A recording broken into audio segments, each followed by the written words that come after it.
Hey, everybody. I'm so glad you're here. I am super excited to bring to you a story today that is unlike anything you have ever heard. This is the story of Leland Holgate. He became a quadriplegic once and a paraplegic once. He managed to heal himself both times using his breath. This is a story you do not want to miss. Leland Holgate.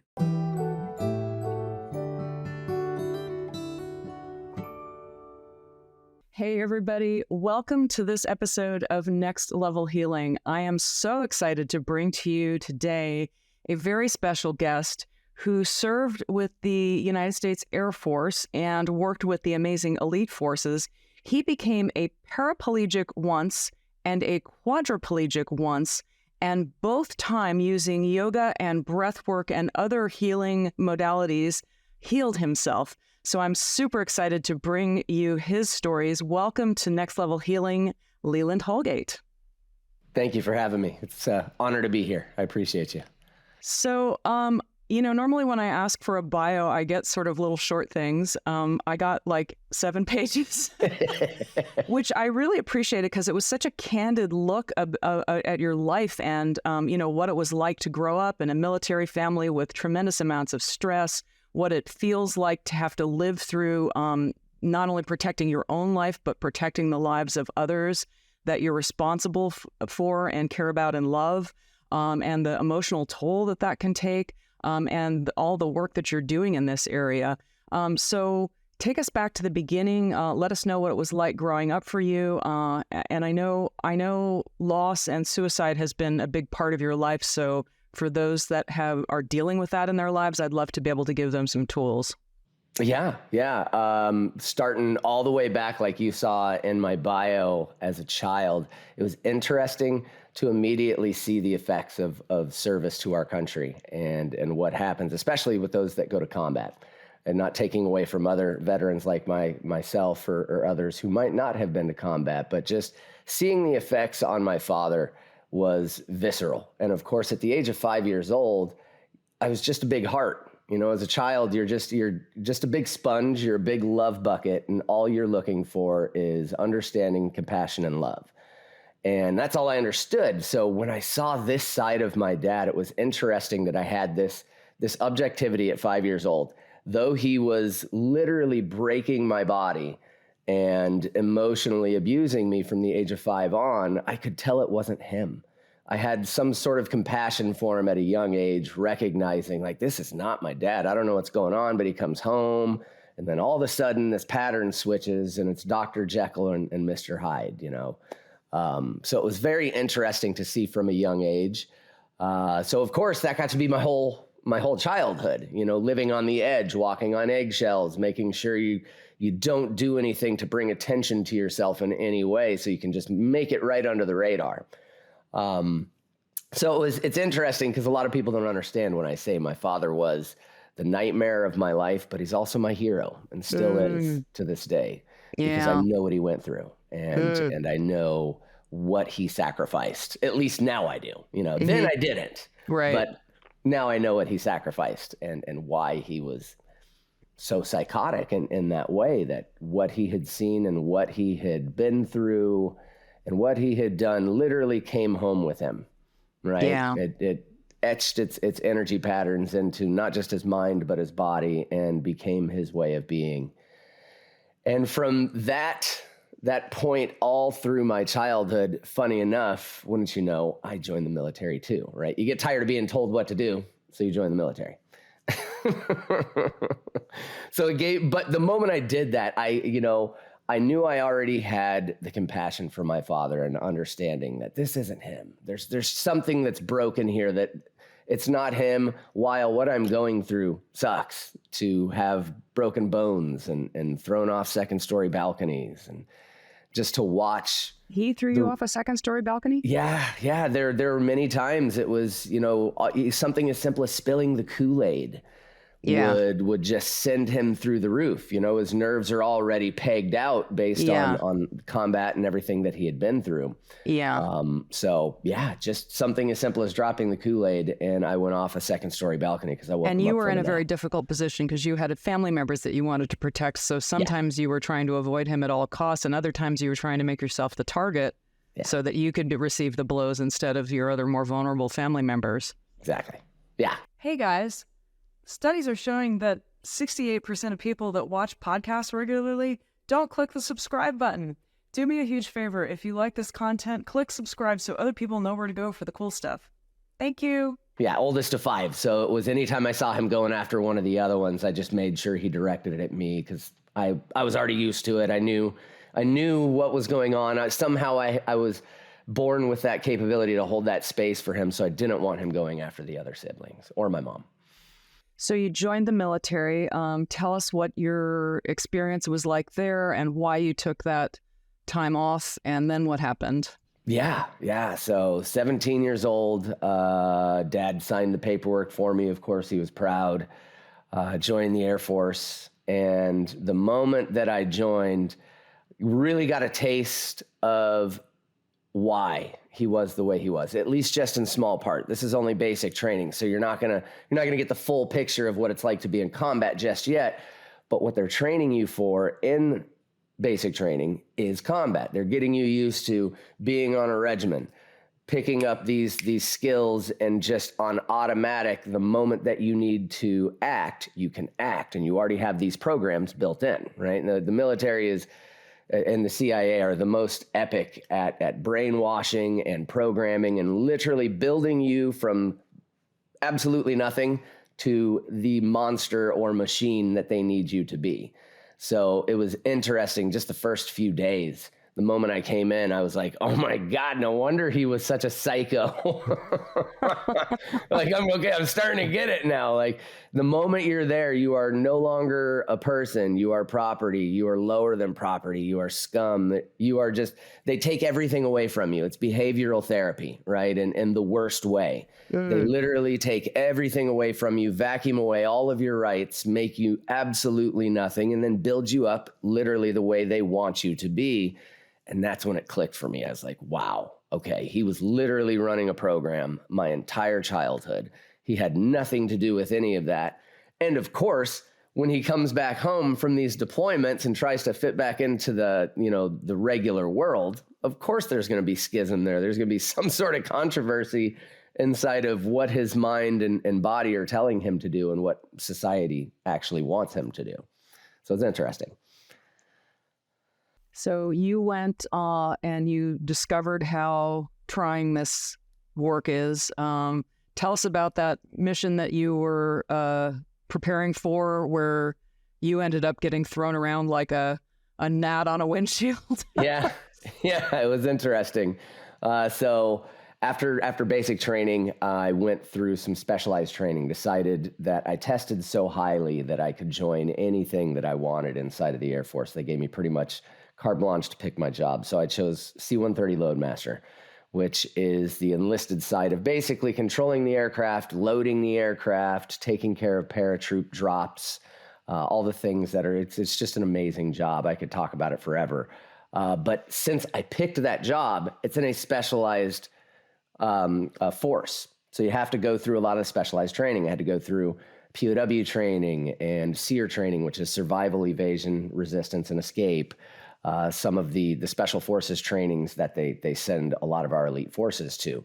So once I got through with those, I was tasked to the most deployed squadron in the United States Air Force, especially the 61st Airlift Squadron. And we were sent over to Operation Anvil, if anybody remembers Yugoslavia, during the Kosovo conflict. We were sent in to help stop that conflict. There were 500,000 refugees that were displaced from their homes. So, of course, we were sent in and tasked with the mission of stopping them from their horrible, horrible attack and basically opening up the road for now Kosovo and Albania to be free. So on the way out of this combat zone, we're 17 miles over the enemy border, and they made it very clear to the United States that they would use their surface to air missile sites, and they had quite a few of them. On our way out of this area on our last mission, they lit up my C-130. And you can imagine, if we're a fighter aircraft, you've got a little bit of a chance to get away from one of these surface to air missiles. If you're in a C-130, you're in a big flying cargo can. It's just a heat it's a bloom. Monster. It's like a missile's wet dream. Oh my goodness, there's something that I can find and get. So we get lit up, and you can imagine what we call the bitch and Betty. The machine and alarms are going off, and they make these alarms. There's 3 levels of the alarms that are hitting 3 different tones, and it is just the most alarming sound you can ever hear inside of your body, inside of your mind. You can feel it. Everything's going nuts, and all of a sudden the plane just starts yanking and banking and elevating and dropping, because we're trying to make sure that we evade from whatever's coming after us. And now the scariest part is this may be counterintuitive to a lot of people, but when we're looking for the missile, we're looking to turn into that missile, to use our wings to cover up the heat blooms that are our engines, right? So that's my job in the back of the aircraft, is to look through this rear cargo aircraft and to find that smoke coming our way so I can tell them which way to turn in. So I'm in the window in the rear cargo door there, and just frantically looking, of course, because I know it's all dependent on me. If I don't find this thing, we're not going to be able to turn into it. We're not going to even have a shred of a chance. Everybody's looking to me. Everybody's ghost white. People are vomiting all over the place. It's probably about 8 to 10 minutes of absolute hell and sheer chaos. How many men were on that? It felt like 18 hours. How many men were on that? We had 64 people on that Good plane. Lord. Wow. Yeah. So you can imagine it was filled with Rangers in the back, logistics troops, our air crew up front, and then the 2 of us in the back in the rear cargo aircraft. So it was just absolute chaos, and everybody is losing their crap. On the ground, you can at least hit deflate, get behind something, hide, and return fire. When you're in the air, you're just screwed. You're hoping and praying. Oh God, please just let me get out of this. I promise I'll change my life. And that went on for how long? It was 8 to 10 minutes, but wow. I mean, there's this time dilation aspect that happens, like, whether you are in super blissed out mode or you are in super high beta stressed out mode. Yeah. Where a minute can be an hour, and God, it felt like it was an 18-hour process, just never you see ending. Like every fraction of a second. I just interviewed a woman who was hit by an SUV, and she describes in great detail what it's like being on the hood of the car and then holding onto the license plate and then holding onto the axle underneath it. And this probably took a matter of seconds, but to her, you like you said, there's that time dilation. Oh. God, yeah, it's crazy how it happens. And of course, now your nervous system is absolutely pegged out, and maybe it was just a short amount of time, but your body is objective, and it just processed 18 hours of stress, essentially, like we're talking about in that time dilation aspect. So you can imagine when we came back, thankfully, they didn't fire on us. We had maybe a 3 to 10% chance if they had fired that missile, especially since we just took off. We weren't up to speed. We were gaining in altitude and velocity. We were done. So thankfully they didn't fire on us. We made it out of that situation, but still you can imagine just that set the tone for the rest of my life. From that point forward, it was the most frightened I'd ever been in my life, the most helpless that I have ever felt in my life. Nothing to be done whatsoever. So that stuck with me for quite a while. And then you took your time off to recover from that. And then what happened? Yeah. So of course, lots to let off there. And you're talking about guys that jump out of aircraft. We have weapons. We're given explosives sent around the world.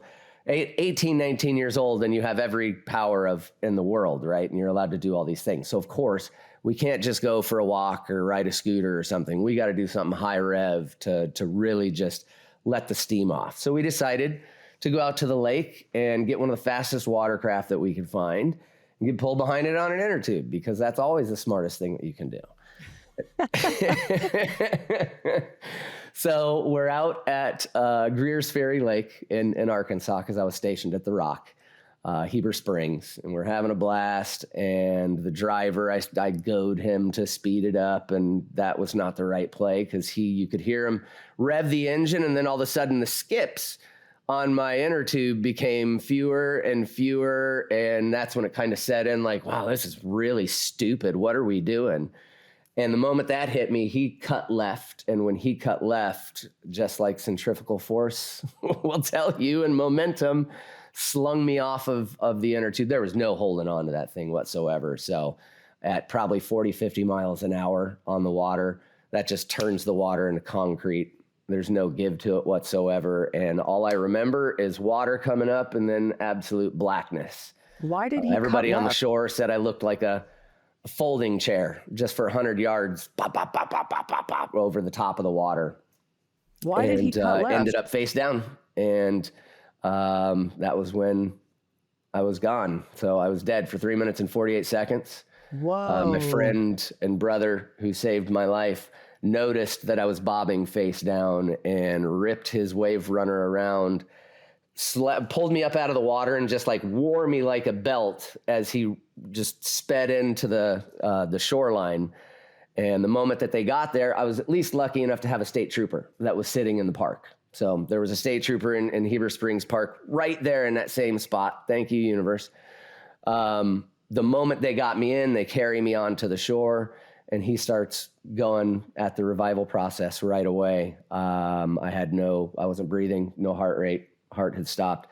I was dead for 3 minutes and 48 seconds based on his account. And I had this out of body experience, and it was cool because I described it to everybody later. And they're like, how do you know that? He revived me in the most awkward and strange way. It's kind of like, instead of regular chest compressions, imagine he used his knuckles and just hit me right in the chest where the heart is. And then he started doing this xylophone action with his knuckles. Well, I described this to my friends, and like, how do you know that? And I was like, I watched the whole thing. It was the most peaceful experience I'd ever had in my life. We've had several guests recently who have had near-death experiences, and it's incredible to hear the descriptions. And I'm sure they've said the same thing, right? Just absolute peace. Like all the relief you've ever felt in your life in one moment. Just like a welcome home feeling, when you come home, you kick your shoes off and you sit on the couch, and that overwhelming sense of peace times 1,000. It was absolutely amazing. Not a suggestion to anybody out there to go ahead of their time, because there's also ample evidence that that's not the way to go. Please. Yeah. Don't purposely try to experience this. Yeah. So it was. Did you have the choice point to come back or not, or how did you have a guide there? Because a lot of people are met by some spirit. No, I didn't really have a choice point. All I remember was it was the contrast was absolute peace, isness, all, oneness. There's just isness is the only way I can describe it. No wants, no needs, no thoughts, no concerns, nothing. And it's peaceful, but also there's no peace. There's no nothing. It's just everything and nothing all in one. And yet there's awareness. Yeah, exactly. And there wasn't really a choice. It was from that moment, though, and then I slam into my body and the ambulance. That was the next point that I remember. So I didn't have one of those guide experiences like I've heard others talk about, or the choice point to come back. Apparently it was not my time to go. Thank goodness, because you're helping a lot of people right now. Yeah, thank you. Yeah, it's an honor to do so. So. Yeah, I think that was the universe saying, there's no need for you to have a choice. You got things to do. It's time to go. So you're in the ambulance, and then describe that. At what point did you realize you didn't have function of your body anymore? It didn't take long after I came to, because of course it was like somebody body slammed me back into my body, just, slamming back in, eyes come open. I wake up with this horse collar around my neck. So you can imagine just the sheer terror that sets in. I'm like, what in the hell? There's the extreme pain right on this occipital lobe, the back part of your skull right here. I'm trying to figure out what the hell is going on. Why is my head throbbing? What is happening? I've got a cotton mouth. There's what is going on? I'm disoriented. I feel like somebody just threw a flashbang in at me and I can't figure out where the hell I am. I'm trying to come to. And as I come to, I can hear the EMT asking me, can you feel that? It's muffled and then starts to get, more clear and more clear and more clear. Can you feel that? Can you feel that? And then eventually I just come to and I'm like, what? What are you talking about? And he goes, oh no. And that's the last thing you want to hear a pilot, your EMT, your doctor, or your psychiatrist say, right? Oh no, you don't want to hear any of those surgeon. things. Oh no, or watch this. You don't want to hear any of those people say that. So yeah, he says, oh no. And right after that follows it with, I've been poking you everywhere with this hypodermic needle. Are you not feeling that? Or how about that? Are you not feeling that? And again, that was when that same terror, when the alarms were going off, hit me again. Absolute and sheer panic came over my body. Oh my God, I can't feel anything. Where are my arms? Where are my hands? Where are my legs? Where's my body? And even to the point where as I swallowed, it was like I could feel my Adam's apple slightly disappearing or numbing. I couldn't swallow all the way. It was the most interesting and frightening feeling I had ever had in my life. And from that point forward, you can imagine it was a mixture of the sounds and sirens from my experience coming back from Yugoslavia, and then sheer terror of not being able to walk, feeling like a prisoner in my own body and my own mind. And that was the next 3 days of my life. It was absolute hell. I wouldn't wish it on Hitler. I want to wish it on the worst person ever in history. It was absolute hell. I actually spent 5 days in the hospital paralyzed from the neck down. So then yeah. And I was very fortunate because I had two people who were familiar with what I was going through. It was called Guillain-Barré syndrome. And I managed to manifest the only neurologist in all of Los Angeles who told me exactly what I wanted to hear. And I just fixated on that and blocked out everything else, which I know is similar to what you did because you had also made a decision that this was not going to be you. Yeah. And so you said it was 3 days. What happened after 3 days?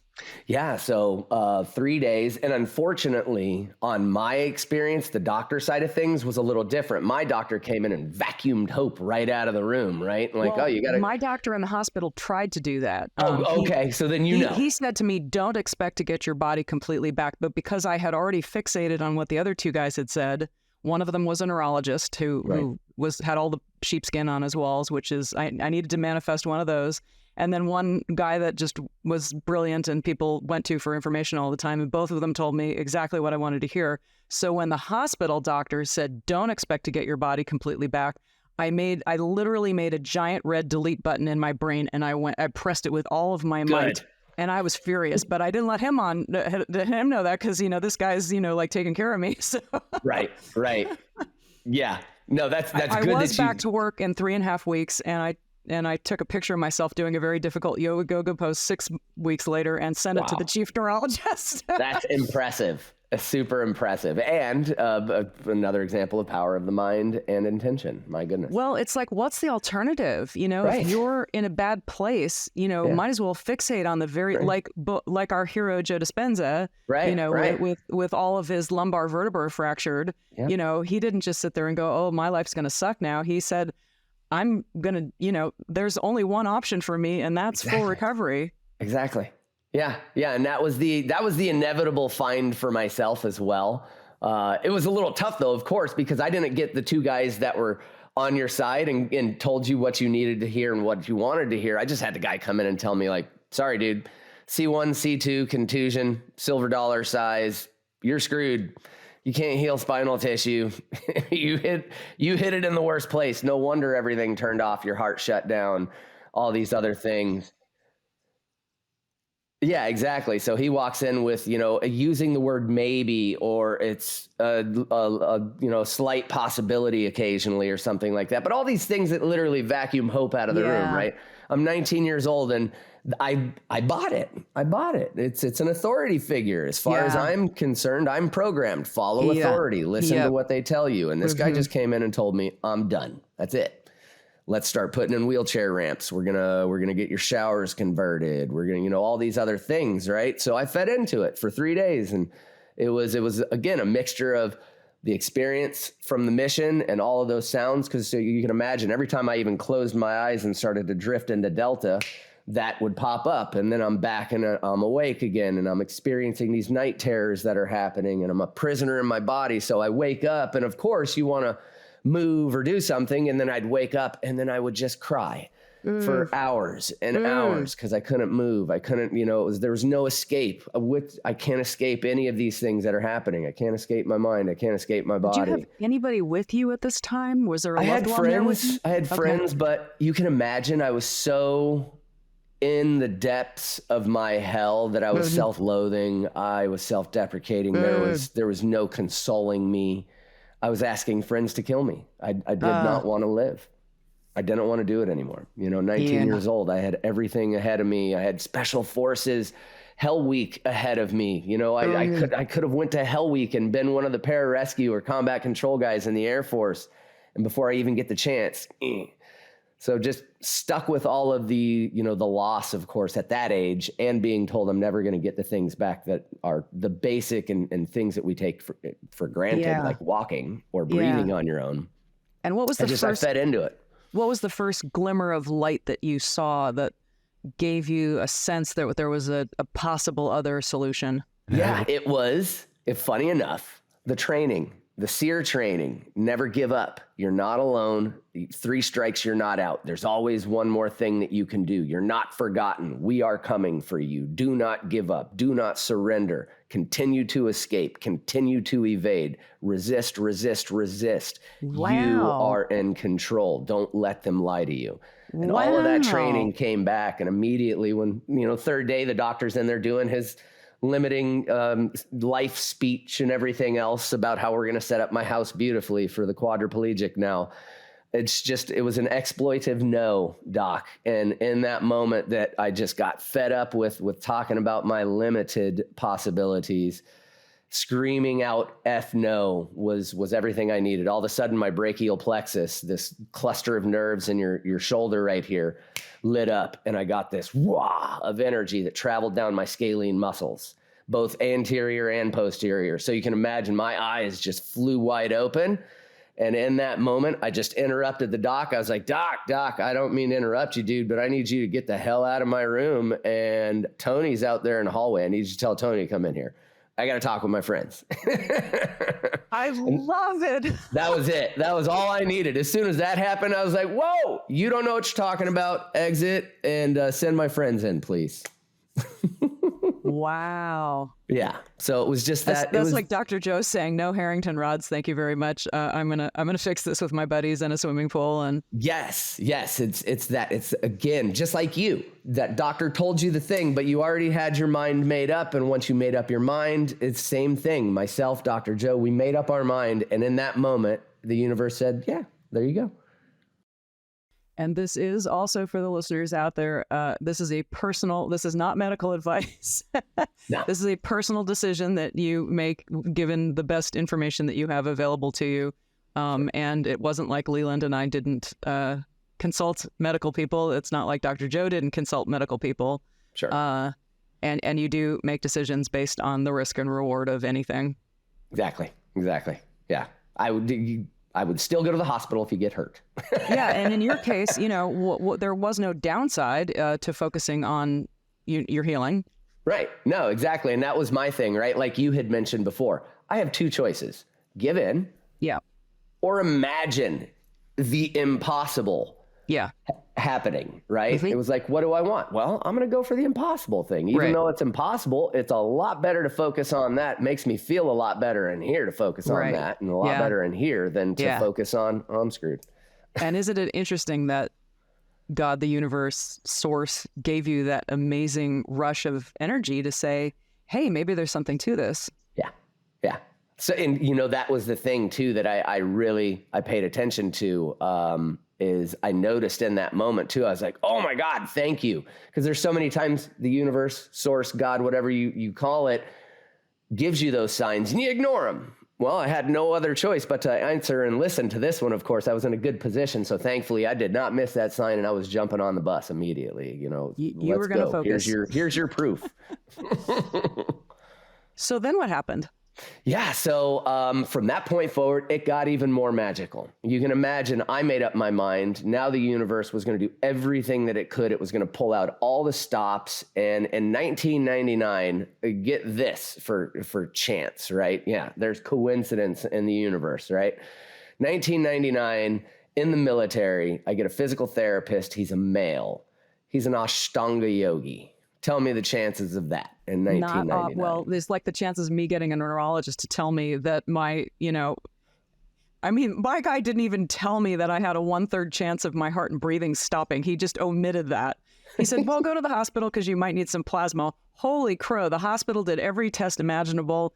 In retrospect, I mean, I might have stayed home.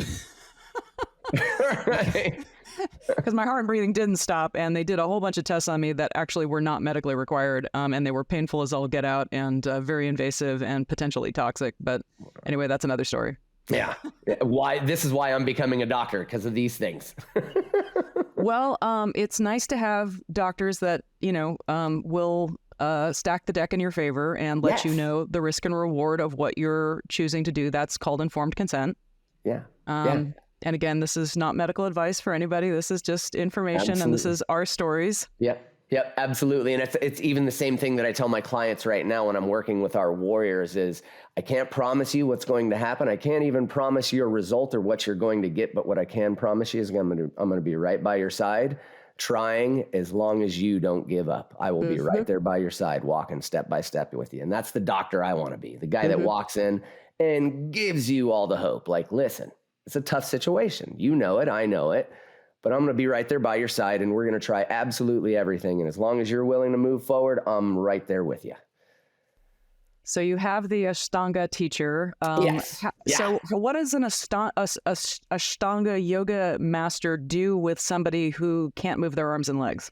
Focuses on what yoga actually is, right? And get this. So he walks in, I'm 19 years old. I don't know what yoga is yet. He walks in and starts talking about yoga and something called pranayama or breath work. So he starts talking about yoga, and I of course, furrow my brow, and I'm like, dude, if I could move my legs right now, I'd totally kick you in the throat. You understand I can't practice yoga. And then that's when he started to impart on me that out of the 196, what they call sutras or threads of knowledge inside of yoga, 4 of them are physical. 93 to 95% of them are all mindset and breath control.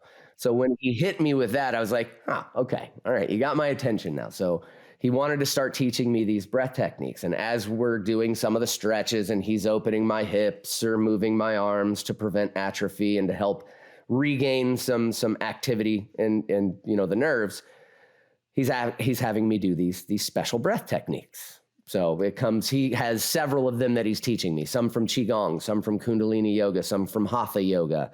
All these different ancient breath techniques, right, that are out there. Well, he has me go through my first round, and it's literally just 10 to 15 breaths. And then he has me hold. And when I held and I did the hold, wow, the things that happened, the same thing that happened when I, yelled at the doctor started happening again. All of a sudden, brachial plexus lit up. And then next thing you know, I started feeling a flutter into the deltoids, into the top, part of my shoulder and arm over here.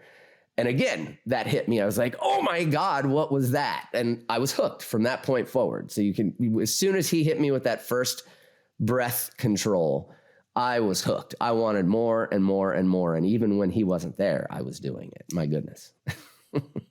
Phenomenal. And then it was epic. What was the first, clearly you could feel energy moving within you. And of course, we all know that the nervous system is electrical in nature. And that's the energy that you're feeling. What was it like the first time you, felt a part of your body or were able to move a part of your body? Because I remember I was just, I had my situation happen for 5 days, and you get really used to not having that control. So it's like you have to kind of go to the mind, hey, move. Right. Exactly. And then once you start doing it again, it's like, whoa, this is super cool. Right. Yeah. No, it's literally, whenever, like felt and experienced. Whenever that happens and the nerves shut down, it is literally a reset. It's like you were just born again. You have to learn how to walk again. You have to learn how to, you've experienced this. It's crazy. I mean, there were times that I felt like I had like an eagle had landed on my shoulder, and I had to move it out again. And dance, actually, I had studied belly dancing, and that actually helped me in the rehab process because the body memory was there. Nice. And that's very, it's very fluid. It's very, you're moving your joints in all kinds of ways. And that was tremendously helpful. Plus yoga was helpful too. Right. Yeah. No, it was epic. It was within the first 2 weeks. So I was getting a majority of that feeling back in the upper trunk, right? So I started feeling top of my chest, or I could start to feel my diaphragm as I was breathing, which was epic. That was crazy, right? Because it's an organ, or your second heart. So you start to feel that control coming back, and just the breathing. I was like, what in the hell? That is the strangest and weirdest, but most welcome feeling I've ever felt in my life.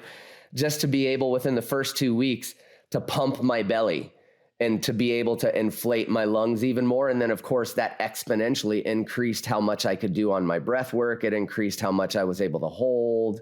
And then from that point, within the first 2.5 weeks, I started lifting my elbows and at least being able to take my hands up to about my eyebrow area. Oh my God. So I had no fine motor skills. Everything was still dead on the hands. Yep. I had quad flippers. But within the first 2 weeks, I was lifting my elbows, taking my hands up. It was magic, pure magic. I know you know that feeling. You could just imagine the buzz that was going through me. I was like, ah! So how close with the injury were you to, because I mean, not losing your ability to breathe was tremendous. Very much so. Yeah, there were points after the accident where they did have to help or assist in some way. I didn't lose full function, but thankfully the pre-Botzinger complex, which is what happens in a lot of these spinal injuries, which is in the brainstem, gets affected, which is what controls your rhythmic breath. So whenever that is knocked out, and of course the lack of ability to move the diaphragm and all these breathing apparatus pieces, thankfully I didn't fully lose that. I experienced what it was like to have that limited. You can imagine probably about 40% of the ability to move or to be able to breathe because you can't move your diaphragm. So did they ever have you on like a assisted breathing or oxygen or anything? In the ambulance, yeah, there were times that I already had the tube in and they were helping and pumping with the oxygen. But in the hospital and past, you didn't have to have breathing assistance? No, thankfully I didn't. Wow. I got very lucky. Wow. Yeah, very lucky. So just describe for us the progression. You get the flipper hands, and then what happened? Yeah. So it's tough to discern exactly when in the first 2 months, most of the upper body came back, but I had the ability within the first 2 months to be able to at least to squeeze my hands. I couldn't get them to close all the way, but I was starting to move fingers. So I had full upper body control, not complete, but full control at least. And then from that point forward, after about 2.5 months, I started feeling into my butt and I started getting pain in the back of my legs, which is always interesting because you're sitting there doing your exercises and then you're like, ow, ooh, that hurts. Okay, cool.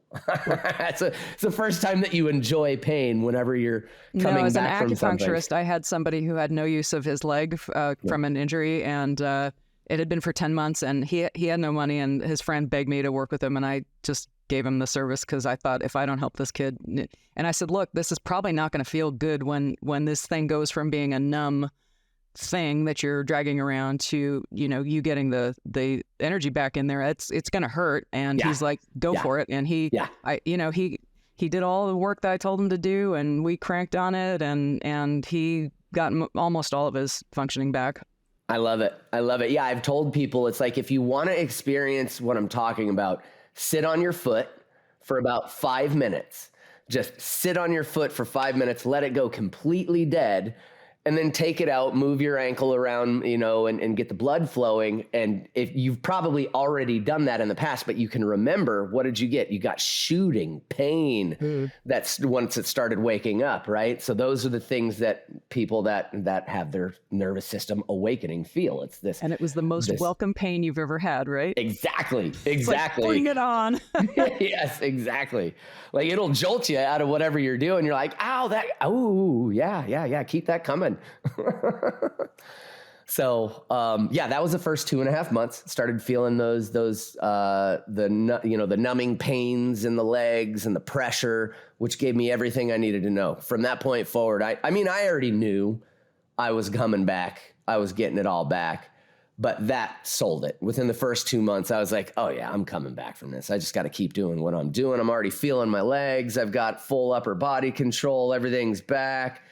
And it just piece by piece, everything started coming back. I was a crackhead. You can imagine I was breathing probably 5 to 7 hours a day. A good crackhead. An oxygen crackhead. Yes, an oxygen crackhead. I was breath work addicted, and in the best way. I tell people too, it's actually funny because there are several times in both of those accidents when I was in the hospital that they would code me. But I wasn't coding. I was having an amazing experience inside of my breath work, and my eyes are flipping into the back of my head and my body's convulsing and they're... So it looks like you're having a seizure, right? Wow. Yeah. And what measuring devices did you set off? Was it a heart rate monitor or an oxygen monitor? Most of the time though, it was because I had I either pulled it off or like something in my arm, like just the spasm disconnected the wire from the machine. So of course, boop. Your healthcare workers must have thought you were just the wackiest thing ever, but they couldn't help but notice you were recovering, right? Yeah, they did. Yeah, they were amazing. I was transferred to the base care within the first 2 months because I was doing so well. And from that point forward, it was, of course, like I said, they coded a couple of times, but then they figured it out, and then it became kind of a joke. It was kind of funny. Like if you go in there and you see the guy flipping out, it's fine. Don't hit the button. Wow. So yeah, it was within 2 years, I limped away from that one. I had a cane. It was, I still occasionally needed to put some pressure on the cane, and was still healing things in the body. I couldn't feel my feet all the way. I had some neuropathy. But I would say 93 to 95% recovery. That's pretty damn good compared to what they said. Wow. Yeah. So then what? What did you do then? Oh, God. So from that point forward, I continued with the breath work. But at that point, what I noticed was it was more of a physical thing, right? I was worried about getting my body back. That's all I was worried about. I hadn't handled the childhood. Right. I hadn't handled the deployments in the military. Namely that last mission. Abusive growing up and all that. Yeah, exactly. I hadn't handled any of those things yet. So I hadn't found the psychological component of yoga just yet. And of course, I hit a dark night of the soul. I got my feeling back. I got the ability to walk back, but then I was out of the military. I had no purpose. I had no more brotherhood. I was no longer what I once was. I was no longer this highly trained and tuned machine that was inside of a group of people and had purpose and surrounded and side by side with my brothers and sisters. I was on my own. So you can imagine it was quite the energetic flip. And being disabled now, I was limited on the jobs that I could do. I was limited on so many of the things that I wanted to accomplish in my life. And I fell into alcoholism easily. Of course, the military had me on 13 different medications, antipsychotics, antidepressants, benzos, you name it, anything for me to numb. Because like I said, I hadn't found the psychological component. Right. So what's the easiest thing to do? Instead of feel it, push it away, repress it, numb it, just don't deal with it. So that's what I found myself doing. And inevitably, the pills don't cut it. They can't take you up to a high enough dosage. So I found myself on, you name the street drug, and I was out there doing it. So that was a good decade of my life that just kind of vacuumed away in alcoholism and addiction. Still remembering, thankfully, where I had come from, and that one inevitable friend that you always get that reaches out and notices that you're in pain and gives you that chance or opportunity to turn it around. And in that moment when that happened for me, I came right back to the breath. And that's when I had found the psychological component of the breath work. I had been doing it for the purely physical side for so long that I wasn't paying attention to the change in mind, not just body, that was happening as well, right? And these things that I was bringing up to the surface were why I was taking the medication. It was so funny. I would do the breath work, and of course, you're shaking all of this energy out of your nervous system. It'd come up to the surface, and then I just numb it back down. So after a while, I finally figured out I had been doing this to myself. No wonder I had been self-medicating. I was working these things out of myself. I wasn't paying attention to the childhood, to the things that were tough for me. I was just focusing on getting my body back and numbing everything else out. So it was one of the most enlightening moments of my life, but also at that rock bottom. Like I'm sure you've heard many people talk about when you're at rock bottom. So it happened like that? It was a sudden realization? Yeah. It literally within 2 weeks of my friend finding me homeless, laying on a couch, to staying in his apartment and going through the DTs because I had decided what am I doing? I have to stop, and just completely cutting everything off. No more alcohol, no more drugs. I don't suggest that either. Again, do not ever do that. It was 3 to 4 weeks of absolute hell. Thank God I had the breath work. If I didn't have the breath work to shift the molecular structure and hormonal profile in the body, I would have certainly died from the shock to the system coming off heroin, coming off of methamphetamines and all of these other things. So I do not suggest cold turkey. Find a professional if you are dealing with addiction. Absolutely. That can help you. But it was an immediate shift for me. It was tough, but I knew that it was time. Again, all that training kicked in. What are you doing? You're not done here. There's more. Never give up. Resist, evade, escape. Get out of this. What are you doing? And so often the relief is just on the other side of what you're afraid of, what you're avoiding. Yeah. Yeah. The other side of your fear. Exactly. Yeah. The 3 to 4 weeks, like I said, sucked, but all I had to do was decide and get past the fear of what I knew was coming. And then what was the time lapse between that and your next challenge to recover physically? Yeah.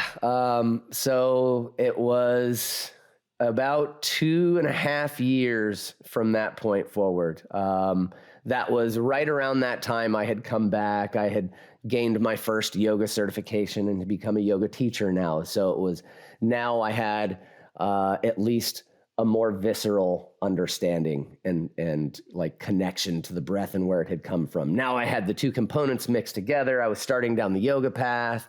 I was even at the beginning of my neuroscience and psychology studies as well, which I'd, better part of a decade now been studying and mixing all those things together. And in the midst of all of this, it was kind of like a jumble. So 2016 is when my father committed suicide.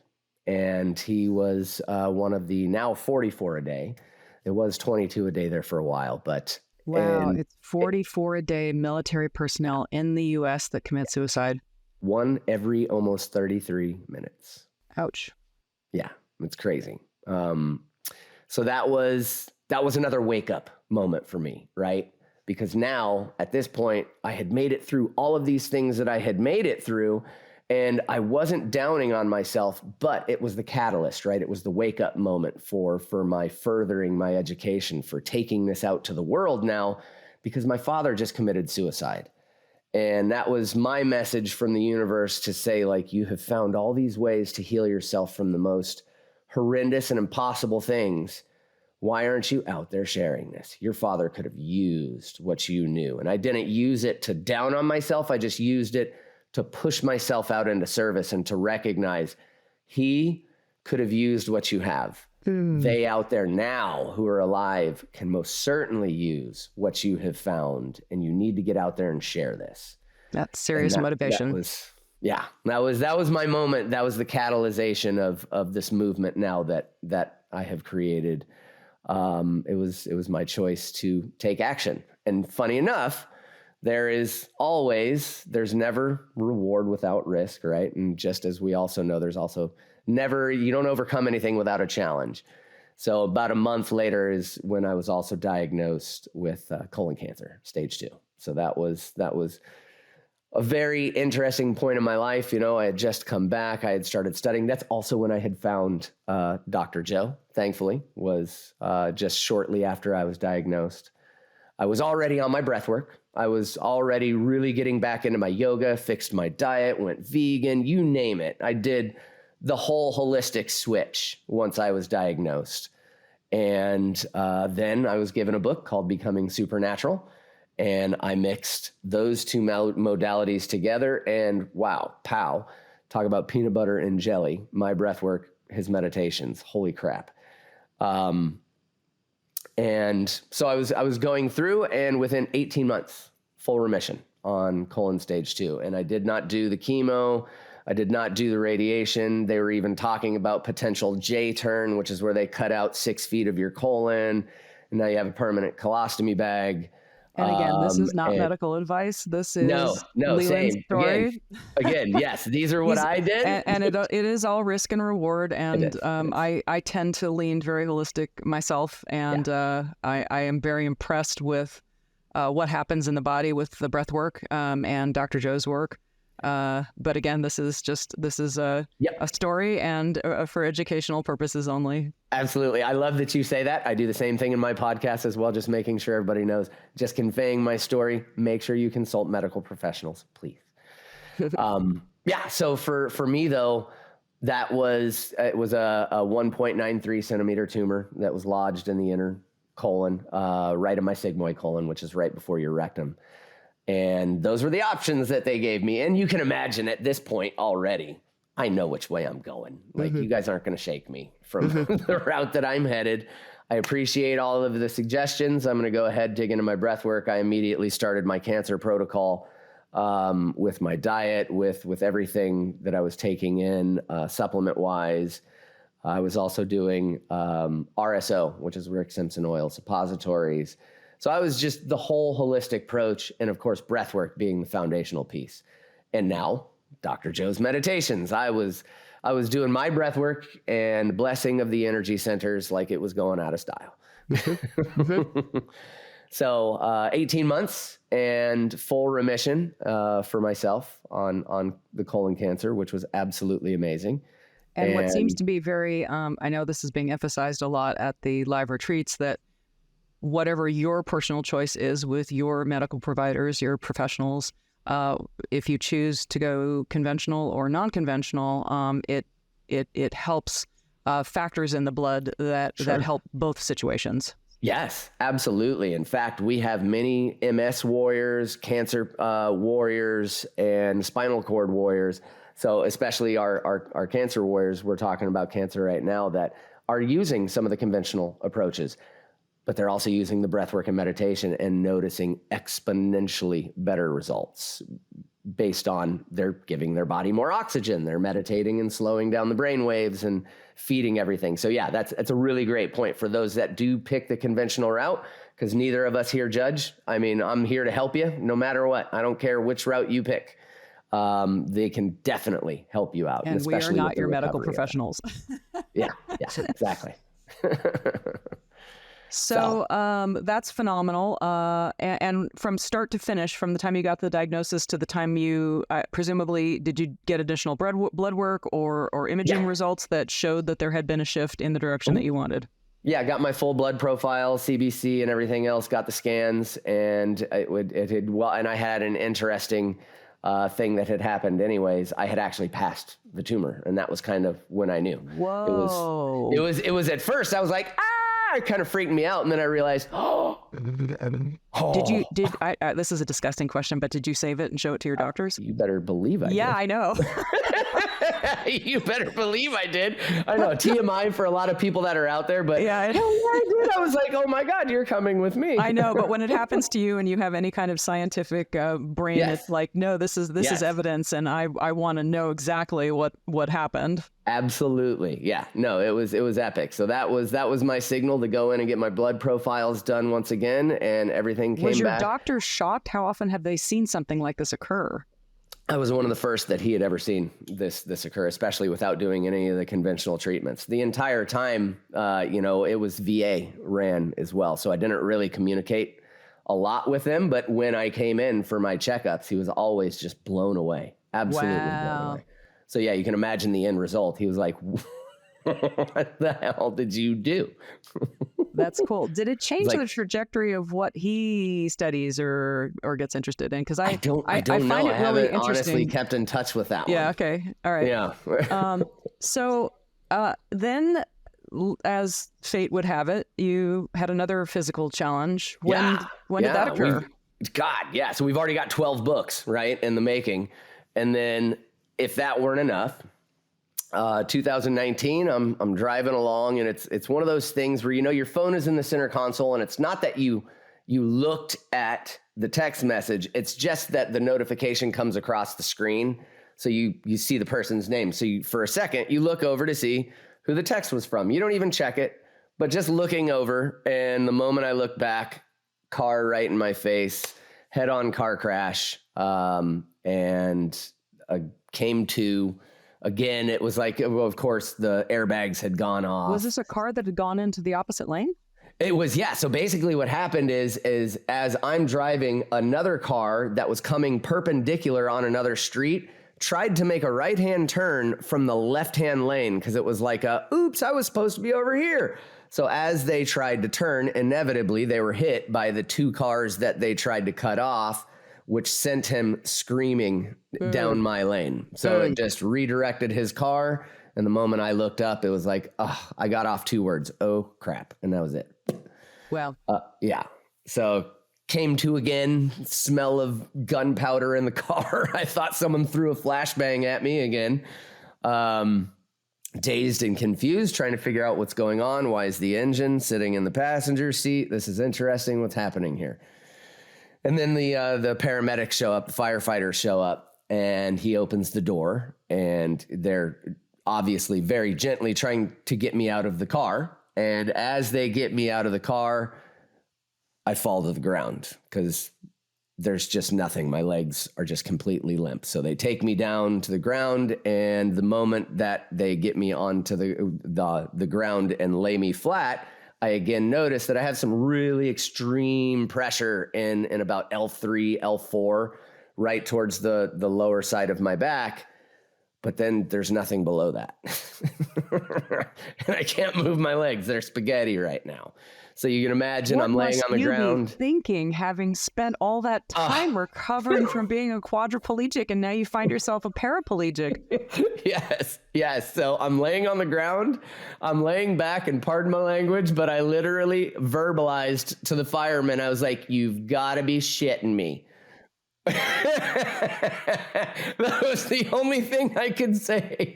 I'm laying on the ground, and I immediately, this rush of, it's like I wanted to scream and cry all at the same time. And I'm like, you have got to be shitting me right now. I can't feel anything below my waist. Oh my God. So yeah, a little righteous indignation in the moment, as you can imagine. My Lord. And then walk us through that. Yeah. So immediately got over it. It must have felt like Groundhog's Day. Yes, it did. Absolutely. I felt like Bill Murray there for a little bit, or Tom Cruise in that Edge of Tomorrow, the one where they just repeat days over. But thankfully, I got over it the moment that they put me into the back of the ambulance. One of the firefighters, I can't even remember the joke. It was some stupid, it was like a dad level joke, right? Like those the jokes that are funny, but they're just really dry and dumb. But he told a really funny joke, and the moment that he did that, I actually kind of chuckled. And from that point forward, I turned this for myself. I turned it to my advantage. And this is where the breath work and all the work that I had done with Dr. Joe, I saw the shift in my persona and my personality and everything Dr. Joe talks about, right? It was my new reality was now based on my personality, and I wasn't going to let this throw me. So I used that as my chance because I had already had my nonprofit going. I already had my yoga work going. So I used this as an opportunity. I videotaped the entire thing. We video chronicled the whole recovery process. And I use that as a chance to show other people, like, every now and then you got to take a bite out of the doo-doo sandwich. And, it's not that you wanted to, and it's not enjoyable, but you don't have to go back for a second bite. Suffering is a choice. And then so that second recovery process, how long did that take you? 7 months. 7 months, and I got it all back. And that was because, again, I already knew what to do. I knew what to do.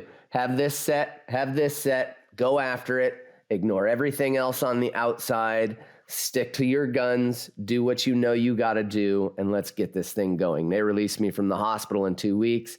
I was back home working with my physical therapist over at Driven in Vegas there, run by Sam Schmidt, who's also a quadriplegic.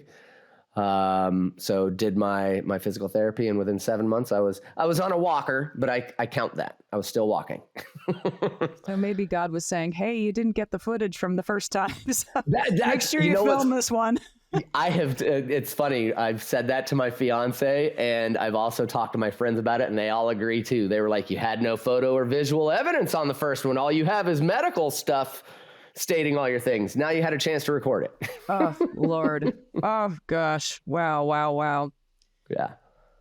So Leland, give us an update. What are you teaching? How do people get in touch with you? How do they, this has been absolutely amazing. Thank you for recapping all of this with us. My pleasure. So if people want to experience it, where do they go? Yes, you can check out our website, which is thewillfulwarrior.org. We also have our WhatsApp community, which is an open and free community. It's a support community that we have. And that one is www.willfulwarrior.community. So if you type that in, you'll find the WhatsApp group. You can come in, ask questions. We're actually doing breath work in there all the time. They do this. Yeah, I know. I did your Zoom boom room. You like it? Yeah. So you see, no, they it's do great, it and everybody just loves it. You get on every half an hour and do your thing, and share your experiences, and it takes seconds. It literally is amazing how nice a break you can get. It's like better than a cup of coffee by far. I love it. Yeah, it's cool. It's a really cool thing. So yes. So we welcome anybody to come in there and join us. And if anybody ever wants any information, they can reach out. The email is thewillfulwarrior@gmail.com.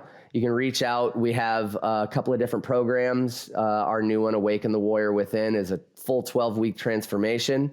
And for our Dr. Joe students, I know that they'll love the healing breathwork fundamentals that we have, which is akin to our progressive and intensive. Just like if you don't do the progressive and intensive, you won't understand Dr. Joe's work. Healing breathwork fundamentals is our basic fundamental course so that you can understand what's happening inside of the body. Like I go into full neuro nerd mode inside of this course and break down what's happening with the over 1,400 chemicals that you're creating and what's literally happening inside of the body, the specific breath types that I used to create the Welcome Home method, which is the name of the breath technique, and ways that you can create it, and then all kinds of amazing guided practices that we'll have. So fantastic. Well, and also the Willful Warrior YouTube. There's a couple of free expressions on there that people can try out as well. So. Fantastic. And that'll all be in the show notes.